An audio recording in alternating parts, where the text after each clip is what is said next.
So there you go, recording in progress.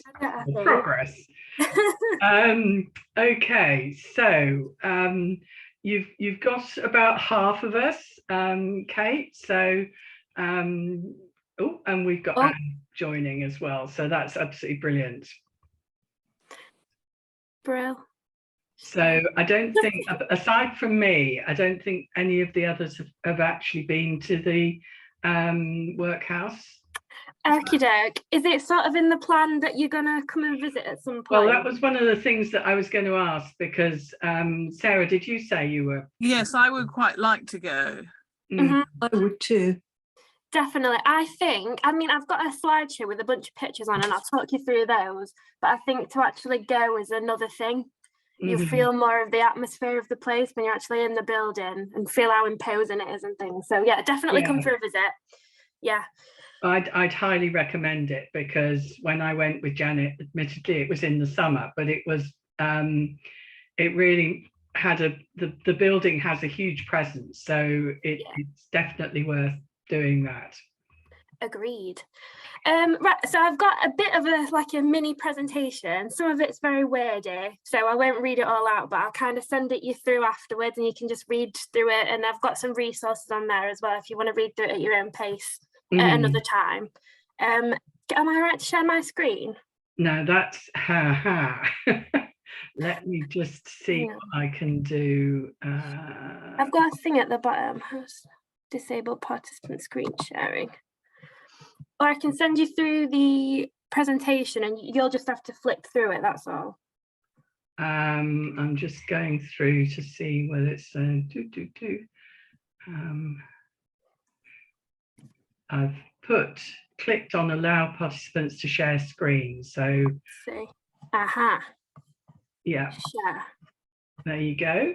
Can you see my screen? We've got a thing that says launch meeting at the moment. Yes. There we go. Oh, yeah. Can everyone see that? Yeah. Yeah. There we go. We got there. Yeah. Yeah. Brilliant. Okie doke. So, as you all know, it's going to be called the Identity Exhibition. Other names, if you have any suggestions at all, we can go with any other names, but we just thought keep it sweet and simple, keep it with Identity Exhibition. So every year the National Trust releases a new theme, or it's sometimes like every other year. This year it's craft, fabric and textile, so it's kind of perfect that we're working with you this year. It just ended up that way, which is really good. And then each individual property as well, they have a separate theme. So our theme this year is identity. So that's where you guys come in. Your key contacts are me. So I'm the Programming and Partnerships Officer. My name's Kate. So if you have any queries or questions or anything, just send me an email or ring the workhouse number. Either me or Lucy will be there. Lucy is my boss. So she's the Senior Visitor Experience Officer, and she's where kind of the vision comes from for the programme for next year. So I think it was Lucy who was first introduced to someone at a meeting, and then that's how this came about. And then we've got the exhibition.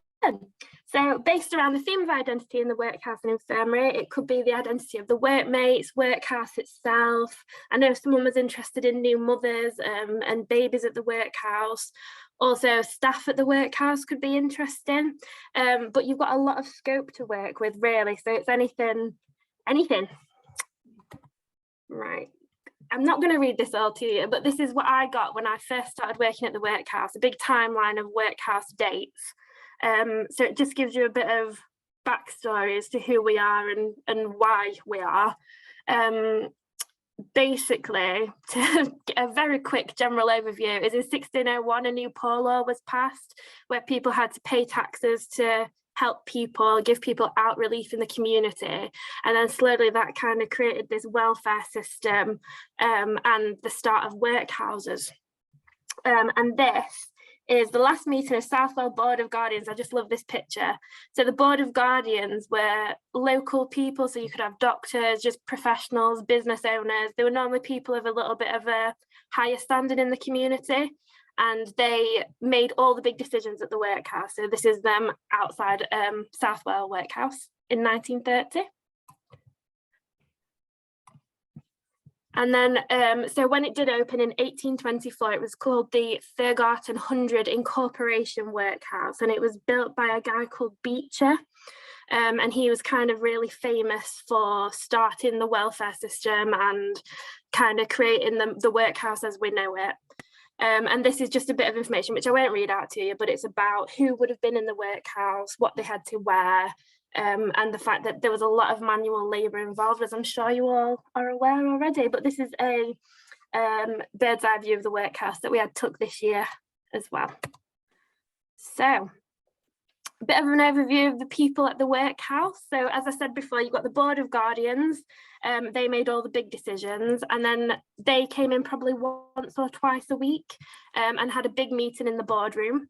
You had the master and the matron. Usually they were a married couple, and we've got this lovely picture. She looks miserable of the matron here, one of the earliest matrons. We've got that in the master's office currently on display, which always makes me laugh. Yeah, so they were normally married. You had good matrons and masters, bad matrons and masters throughout the year, some abusive ones, some really kind ones. Yeah, and then there was often a clerk. We've got a clerk's office as well, a school teacher and a medical officer or a nurse, which was later on. Normally you'd have pauper nurses. So on site we've got an old infirmary, which we actually opened up as part of Heritage Open Day recently, just for the weekend. But I'm sure if you do come and visit, I'll be able to scoot you in there to have a look. But you did have pauper nurses as well, so they didn't have any official training. It was just kind of what was passed down to them, which I always think is interesting. So that's your staff. And two really, really important things just that are overarching the workhouse system and the kind of the thought about paupers is that you had the deserving poor and the undeserving poor. So the deserving poor, people with, you know, disabilities, sickness, family death, people who had to go into the workhouse as a last resort. So they'd often maybe had out relief. Say if you're an elderly person out in the parish, you'd had out relief, but you just couldn't do it anymore. You had no one around you. You needed to go into the workhouse. And then you had the undeserving poor. So people who just didn't want to work. And they were very much seen as a burden on their communities. A lot of them were very transient, so they'd be in and out of the workhouse. I know that was someone's question. How often did people, or how long did they stay in the workhouse for? It was often very transient, maybe a couple of weeks, and then they'd go out of the workhouse and back in. So yeah, there's a big distinction between deserving and undeserving poor. There's a lot of research that's been done on that as well. The workhouse is a panopticon, so as you can see, it's kind of built to separate people. So you had the women's side, the men's side. The children were sort of housed here, so you had the schoolroom, the children's dorm, and then the master and matron. So the idea was that they'd be in the central bit in the middle, and they could kind of oversee each part of the workhouse really quickly and really easily. They were separated, so you'd get there, you'd arrive in this top building here, it's the porter's lodge. You were kind of stripped of your clothes essentially, made to clean because they were very, very keen on cleanliness. They didn't want to bring anything into the workhouse, and then you were split up from your family, and you were put into a workhouse uniform, so you're easily identifiable. If you wanted to run away, it was a very distinctive uniform. Technically, we're not supposed to call it uniform, we're supposed to call it workhouse clothes. I often get told off for that. Important to note as well, married couples could request to have a room together, and parents could request to see their children at any reasonable time. And I was talking to our house and collections officer, and she was saying in the punishment book that would be something that was withheld from, so say a mother, if she'd misbehaved or not done something to a high standard, access to her children would be withheld, which is really, really awful. But yeah, that's the workhouse. It was all self-sufficient as well. So these gardens went all the way down to the main car park. So it was an absolutely huge area of land, mainly growing root vegetables, potatoes, all sorts. There's also a stables building here. And then the old infirmary and the dead room and the bakehouse are all here as well. And these are the privies out in the men's yard and the women's yard. So this is what you'd see if you're a pauper coming up Pauper Path. which is the main visitor route into the building. It's a very imposing building, almost very prison-like. We've tried to restore it pretty much to exactly how it was. So this is what they would have seen essentially walking up. And then this picture is of the women's yard just here. And this is the schoolroom. So you can see where they might be working out in the yard. They can see their children having a school lesson inside, but they're not allowed to interact with them, which is awful.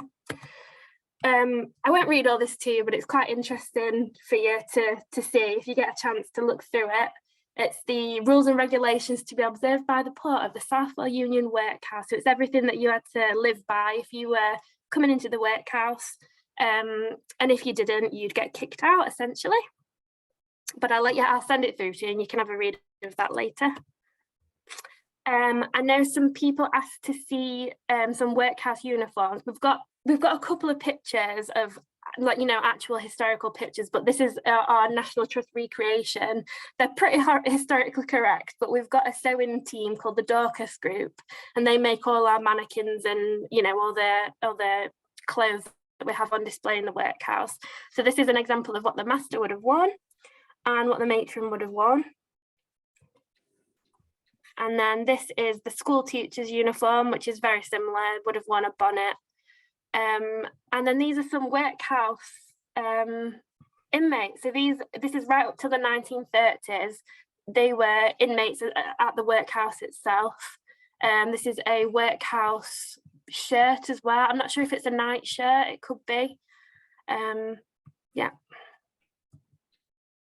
So this is inside the building. So this is the main kitchen. So often it would be women that worked in the kitchen and young women, kind of teenage kind of age. If you look at the diet, I always think this is interesting because before I started working here, I assumed that they would have absolutely no food at all. It is very basic food that they had, but they do get a lot of it because they need to be able to work. So the men get a lot of bread, but everything was very watered down, not much meat, very plain food.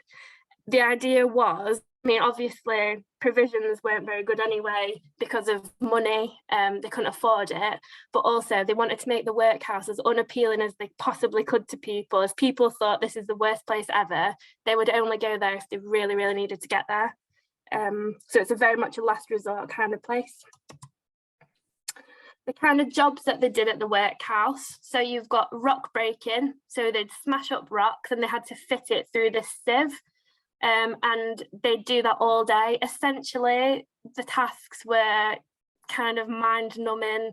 I don't know if they were to break the spirit of the person or if it was just to keep them busy or because they didn't make much money off selling these broken up bits of rock. The same goes for oakum picking. So I don't know if anyone knows much about oakum. I didn't, but they'd buy ropes from old shipyards and things, and then they would pick them apart and then mix them with tar, and then that would be put onto the ships to plug any holes and things. So that's the oakum, but you have to imagine doing that for 12 hours a day, how much your fingers would hurt at the end of the day. And then this is the able-bodied men's yard. So you've got the workhouse and it's split up into able-bodied, and then you've got aged and infirm. So they were all separated and they all had different yards and different areas of the workhouse. And if you see this central column here, that was where the master, that's his bedroom, so he could look out across all the yards and see exactly what was going on. Ooh, hang on. And we've got some graffiti as well, which I've not taken a picture of, but it's kind of hidden around one of these corners. But obviously the master couldn't see, and it's someone tallying either how many days they've been there or maybe playing a game, we're not sure. But it's amazing to see. And then we come to children. So you've got the children's schoolroom in here, again leading out onto the yards, both the men's yard on the right-hand side and the left-hand side, the women's yard. They would often have, so we've got finger stocks, we've got some that our costume volunteers like to use on visitors. Finger stocks, those who are fidgeting, they'd put them in those, and also a posture corrector, which as far as I'm aware, you would actually have to try and write, so you'd have that on your back and you'd have to write with it on to correct your posture, which I think is horrible if you're a 4 or 5-year-old child. I've tried to wear it and it's very difficult to wear. And that's just a view into the yard. I thought this was very interesting. So this is like a clog. So this would be put around your ankle. So a pauper whose intellects were imperfect, but who was inoffensive in conduct, has got over one of the walls of the workhouse and run away more than once. The governor suggested that a clog should be used, but the board positively refused. Notwithstanding these directions, a wooden clog was put on the offender's leg for 2 days at least. So that's the kind of punishment that people might see, whether you you know, you have to think there's people that were like highly disabled, mentally disabled, maybe scared, missed their family, wanted to get out of the workhouse, which was fine. They could leave whenever they wanted, but a lot of them left in, if they were trying to escape, they left in workhouse uniform, which is thievery. So they'd be brought back into the workhouse and punished for that. And you've got the dank and horrible cellars, which is awful. So this is the meat cellar, as far as I can remember. It's either the meat or vegetable cellar. So this hatch would be opened up and produce would be brought in. It floods, as you can see, we've got a lot of damage. We're doing a conservation kind of trail for kids at the minute, and they have to point out where the damage is on the walls and things. It's all algae and mold, and it's not very nice. And at the minute, there is actually dripping water, and someone asked if we'd got a dripping water sound effect, and we had to say, no, it's a real effect. It is actually dripping water into the basement. So you have to kind of imagine wearing a long dress or a skirt, walking through here, meat, blood, meat juices kind of running in with the water, and you stood in it all day trying to get all this produce in. And that's the cellar. I have to open up the workhouse as well, and it's awful opening up in the morning because it's pitch black down there. It's not nice. This is an example of some of the dorm rooms we've got as well. So often you might have 2 or 3 in a bed. This is the children's dorm as well. We don't know exactly if mothers were allowed to be with their children in these rooms. We think up to maybe 2 or 3 they were allowed to sleep together, but we don't really have any definitive evidence either way. And this is a very interesting room. So this is the dead room. So dead bodies would be brought in here. So someone died in the workhouse and put on a cart. And this, where these rocks are now, there used to be kind of like a cell wall, and I believe a window so people could see out, but this was the punishment cell. So they'd be brought in, put in this cell next to a room of, you know, in a room of dead bodies, essentially, as punishment, which is just awful. And we have a welcome tour that goes outside this building, and on my first day someone fainted right outside this window, and it's happened quite a lot since, so we don't know if something's going on, or we're not sure. And then it's also really important to realise that the workhouse, it's not just, you know, an old Victorian dank horrible workhouse. It also turned into kind of like a welfare building. So in the 1930s, we think, we don't have a specific date, it kind of moved from a workhouse more into kind of like a refuge. So this room was used as a bedsit for families who were homeless. So there's a woman called Susan who recently came in. She lived in this room in the 70s. I've got a bit of a testimonial from her on the next slide, which you can read through at another time. But she lived here with 5 of her siblings, I believe, and her mother, who was an alcoholic. So she came in a couple of months ago, and she just wanted to sit on a bed and think about her childhood here, which was horrible. She didn't have a nice time at all. It was very restricted, abusive parents, but she likes to be kind of mindful in that room. But we get a lot of people that like kind of the old OXO cubes, and they recognise all the old packaging and things and the old wallpaper. And that's Susan's experience in the workhouse, which you can read at a later date. So I've put this, was it all that bad? You have to realise, I know that is all very depressing and dark and horrible, but people came to the workhouse to avoid being on the streets. In a lot of ways, it was kind of like a shining beacon of hope that their families didn't have to stay on the streets, and that they'd be fed and clothed and, you know, kept semi-warm. And also, I think for our workhouse, I'm not sure what it was like elsewhere, but I think there's this whole Oliver Twist thing of that it was really horrible and rat infested, but ours was very, very clean. They used lime wash on the walls, they were scrubbing all day. Not that it was a nice environment, but it was a lot better than being out on the streets. And then I've put, who are we today? The National Trust, we really try and connect with local community groups. So working with like mental health charities, homeless charities. We do a lot of community work and a lot of community program as well to try and reflect the history of the place. It's not always easy being the program and partnerships person. If you want to do something, you know, a bit light-hearted, you can't, because there are people who lived in the workhouse up until the 80s who have really bad memories of the place. So it's just being really sensitive of that as well. So these are your exhibition spaces. So this is one of the big, it used to be a children's dorm, I believe, but we use it now as one of the exhibition spaces. So this has got, it hasn't got any rails that you can hang things on the wall, which is annoying because it's the bigger of the two rooms. But you could have freestanding things around here. You could use these benches if you want. I have got some plinths potentially on the way if you wanted to do some freestanding things. I think they need zhuzhing up a bit. But if you did want to do that, that's okay too. So that's the first room. And then this is the smaller of the two rooms, it's the second room. And you've got this picture rail around the top. And as you can see, we've got things hung up on it at the moment. So that's absolutely fine to use. I think in the past as well, we've kind of had some sort of, I don't know if it was rope or what, there was something hanging in the middle of the room. So they kind of got rope off each corner of the room and hung something in the middle of the room. So that could be a possibility too. I'm not sure what anyone's plans are.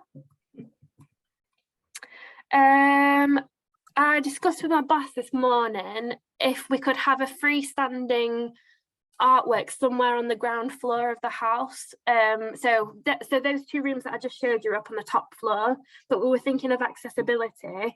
Do we want to be able to have something on the ground floor that everyone can see regardless, because we don't have an accessibility lift, so anyone can see that, and also to kind of encourage people to go up to the top floor to see the exhibition. And not forgetting as well, we also have artwork. Could we have artwork in Furbeck Infirmary, which we've got an infirmary on site as well, which is where our offices are. And there are some old wards as well. And there's a lot of room in there if anyone wants to put any artwork in there. Any freestanding artwork would be cool in there. And then this is just what next. So I'll send this presentation over to you. If possible, if anyone's got any ideas of what you're planning for your piece, could you send me through just a couple of sentences about what it is, just so I got like a kind of a general picture of what we're looking at, and how you might want it to be displayed and how many pieces you're doing, and just some, you know, just general things like that would be really, really useful for me. As I said before, we'll arrange some sort of get together. You can all come and see the building and have a walk around, and it's good because you'll be able to talk to our volunteers. Some of our volunteers have been here for 20 years since we opened, so they are so knowledgeable about things. What information do you want to accompany your work? How will it be presented? Just to make you very, very aware, and just to manage your expectations, we have a really limited budget from the National Trust, so it might be that we have to be a bit creative about how we display things and how we present, you know, information on a board, or I'm not sure what we'll do with that yet. And lastly, would anyone be interested in some Meet the Artist days or running textile workshops? Not sure what that'd look like yet or where exactly it'd be, but we could work something out if you're up for it. And I asked my manager today if we could, if you could sell things on site. I know, is it a couple of you that, I don't know if you sell postcards, or can't quite remember what it was, but you're very, very welcome to. We just can't put any money through our cash. We can't put any money through our tills. So it'd have to be a cash only kind of thing or a donation thing. But you'd kind of just be in charge of that, but you're very welcome to. And then I've just added some resources on at the end. We work with the Workhouse Network. We're part of the Workhouse Network. I would really recommend looking at the More Than Oliver Twist. It's got a bit of like a myth busting thing about what workhouses really were. And then the history of the workhouse by this man. He is like renowned in the field of workhouse research. He's got loads of images and information. I'd really recommend looking at this website. And this is just a really good article that I found when I first started, to see how control, discipline and mental health were treated in the workhouse. And I think that's it. Yeah. How do I stop sharing my screen? Stop share. Yeah. There we go. Right. Sorry, that was a bit of a whistle stop tour. I was trying to be really quick so as not to bore you. Thank you. Very good. Fabulous. Absolutely fabulous. Thank you so much. Good stuff. So any questions for Kate from the members? What are we doing about stewarding? Are we required to? So we have on each floor, normally we have 2 or 3 volunteers at all times, kind of for insurance purposes, and also if there's a fire, we need volunteers on each floor. However, your pieces, we have to be realistic with you, they're not going to be supervised all the time. It's likely there'll be someone on the floor with, on the floor that the exhibition spaces are, but I don't think, as far as I'm aware, there will not be someone supervising it all the time. We've never ever had problems with anything being stolen. But it's just not really that kind of visitor. I know that we need to be mindful of that, but yeah, just so you know. Yeah. Do you have any other questions? I know I've kind of like whizzed through that really quickly. I know a couple of you asked some questions. I don't know if they were all answered within that. I had one who was asking about the cleaning apparatus.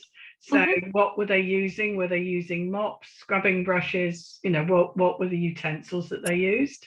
All of it. I tried to get into our washroom the other day, but the door was locked, to try and take some pictures of the types of brushes that we have. They're kind of like boot scrubbers, things like that, mops, buckets. Yeah. If you do come for a visit, if anyone comes for a visit, we've got a big room full of like mangles and all sorts, wash basins. And we use, so I do kind of like workhouse live days where volunteers will dress up as paupers and inmates, and they'll put washing out on the line and use the carbolic soap and let children smell carbolic soap and things. People always love that. Yeah. Okay. I think there's enough about the daily routine in what you've sent through. I think that's really good. Yeah. What did they wear on their feet? Did they have wooden clogs? So they had clogs with, as far as I know, like metal bottoms. So they were really loud walking around the workhouse. I'm not 100% sure as to why that was. I don't know. They stood out a lot. So when so we obviously have the schoolroom in the workhouse, but at some point, I don't know what year it was, they started sending children to school out in the community.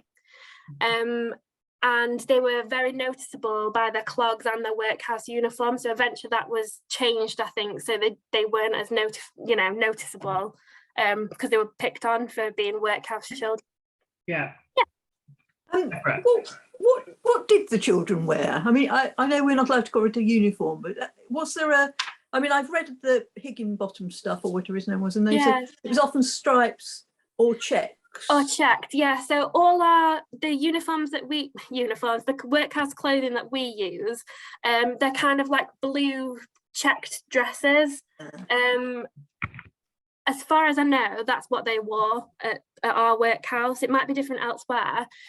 Starting from when we open in February, we've got a collection item of the month display going on, and we've tried to theme it all around textiles. And the first one is a bright red workhouse shirt, which none of us had ever seen before. It's like deep crimson red, and we think it's a night shirt.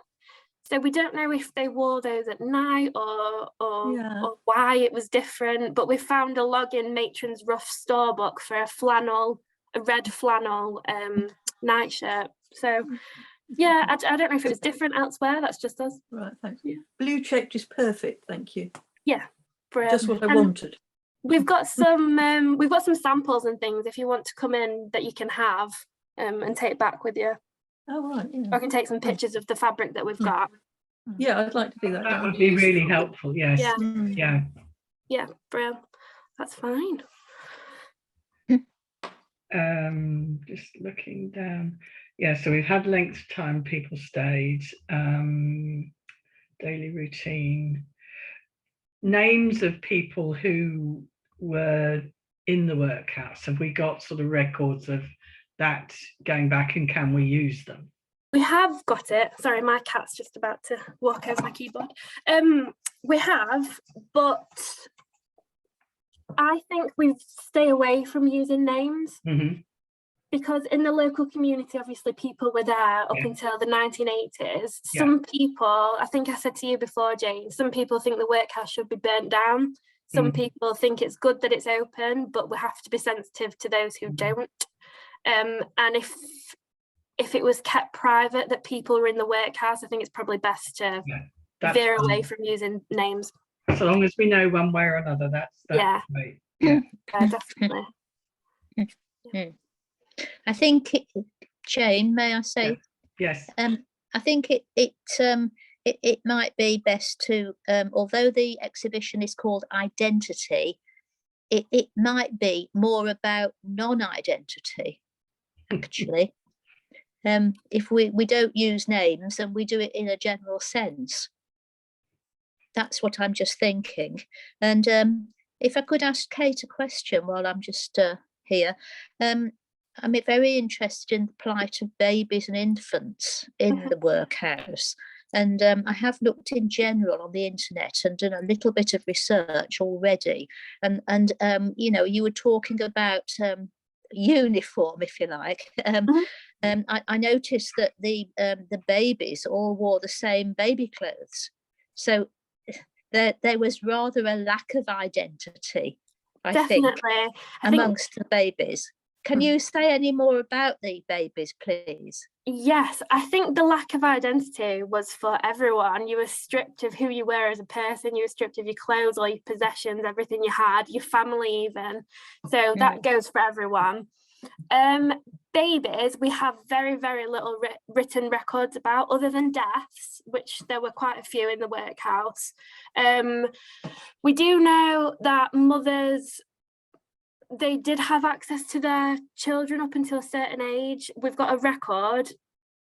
I'm sorry, this is all very depressing, but it was a workhouse, of a woman. She was cleaning her clothes in the washroom, and her baby fell into the boiling water and passed away.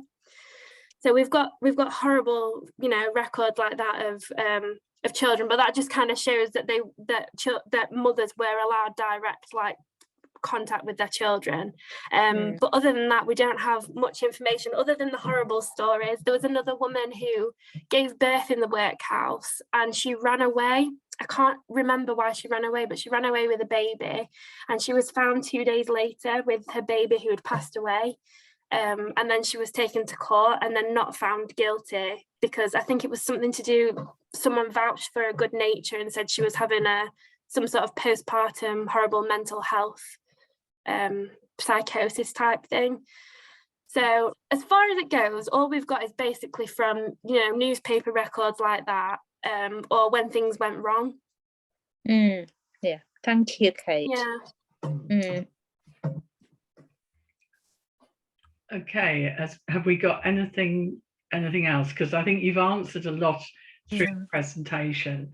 And if you send that on to me, I'll send it round everybody. So obviously not everybody could make it today.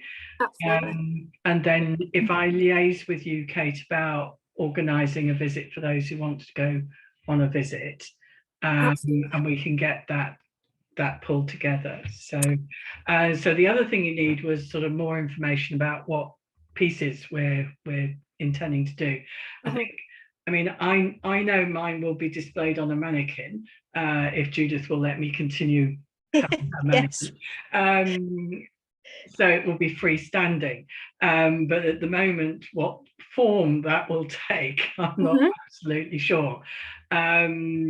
So, you know, we can give you a little bit, but we haven't got, I don't think at this stage, absolute details just yet. That is absolutely fine. Yeah, absolutely. No, it's just to kind of get a general idea of what we're sort of planning on going for and how many pieces we think there might be.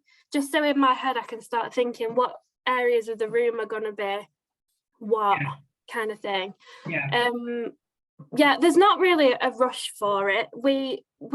So the exhibition that we've got in there at the minute is by a company called Backlit, an art gallery from Nottingham, and they're taking their things out, we're hoping, the week of the 17th of April, sometime around that week. So we're aiming to have your stuff in, hopefully, for the 1st of May. So maybe the week before might be good if we can, you know, if we can all get together that week, last week in April, and kind of put it all together. To again, just to make you really super aware, we are not experts at putting together exhibitions or hanging things. We're kind of looking to you for that. We will help where we can, when we can. We'll be there to support you, but it's kind of, you know. Yeah, that's fine. We can do that bit. Yeah. Usually. Yeah. Okay. Well, we've got another. We've got a ordinary business meeting coming up at the weekend. So hopefully that will sort of help us to start pulling together some of the things that you need. So we'll try and get back to you after that, next week or the week after, by the end of January anyway. Brilliant, that's fine. Is anyone like concerned about anything or anything that you want to bring up, or any worries? No, well, I don't have any worries. It's just worrying about finding the time to do work, but I've got some ideas anyway of what I want to make. So, well, we're aiming for the 1st of May, but you know, if for some reason something happens, it is not the end of the world if we have to push it back a week or whatever. Don't worry about it. The other thing I was going to say is that we will talk about doing, you know, meet the artists and things like that, because we've done that with other exhibitions. So that's something we could definitely look at, given particularly the you know, that we're talking about May to October. So, you know, you need some punctuation points through that period, definitely, so that you can do more publicity about it, things like that. Definitely, yeah. I've had a word with our marketing and communications officer, who will put it all on the website, do some social media posts about it and things like that to promote it. We were kind of thinking, if we could get one person a month in, even, that would be fantastic. If not, over summer is obviously our busiest period during the school holidays, for workshops, or even if you just want to, you know, kind of float between the two rooms and talk about your process in making your art or things like that. Well, those are all things we've done before, so it's other exhibitions, so I'm sure we can cope with doing that. We can sort out a timetable for you anyway. That's fine, that'd be great. All right, no worries. Okay. Right, so I think thank you to all, thank you to you particularly, Kate, for going through that presentation. But yes, thank you. Everyone for coming on the thank you very much, that was great. Thank you. No worries. Really useful. I'll talk to you all soon, and have a good meeting whenever your meeting is, and just let me know whatever plans you've got. Okay. All right. Thanks so much, guys. See you later. Bye. Thank you. Bye. Thanks. Bye. Thank you, Jane. Okay. Thank you. Is that all good? I think you know, she gave a really good overview. So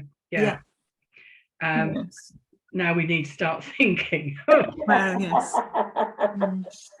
I think It's quite frightening because January is nearly over and it's just gone so quickly, hasn't it, already? Claire, yes, absolutely. Couldn't agree more. I think my concern is the space we have to fill. We're going to have to do quite big pieces to make any impact on those spaces. Yeah. I don't think small is going to hack it. I don't know what anybody else thinks. Yeah. Yeah, I think yes, something for us to think about, definitely. Yeah, yeah, I agree. Interesting problem to solve. Yeah, and perhaps more than one piece per person. Possibly those, I was yes. I'm not thinking sure that. I'm going to have time to do more than one piece, but yeah, Yeah. yeah. Well, if I can, Okay. I can see one of your big hanging pieces, Sarah, would look fabulous in there, wouldn't it? if I'd done one, yes. There's nowhere to hang them. Well, no, the you big- could hang it across Yeah. between the two picture Yeah. rails. We Yeah. can be creative. It was a bigger space than I thought. Yes, it was, and I thought as well, I must admit. But Yeah. I've made a note to ask on Saturday how many pieces each we were doing. Because, yeah. Yeah. Mm. I think that's a good point, definitely. Yeah.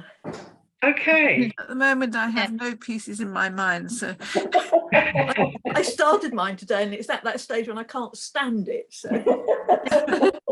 it's just horrible.